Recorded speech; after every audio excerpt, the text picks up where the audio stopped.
বিরুৎ জাতীয় এই উদ্ভিদটির নাম গুজম্যানিয়া লিঙ্গুলেটা। এটি পোয়ালিস বর্গের ব্রোমেলিয়েসি পরিবারের উদ্ভিদ।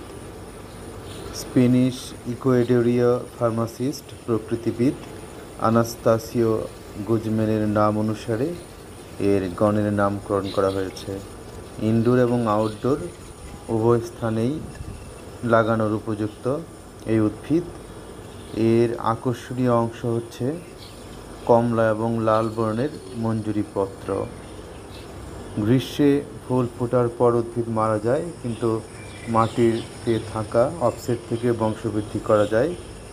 এটি এপিফাইট অর্থাৎ অন্যান্য উদ্ভিদের উপরেও রেখেও এর বংশবৃদ্ধি করা যায়। ইংরেজিতে এই উদ্ভিদটি স্কারলেট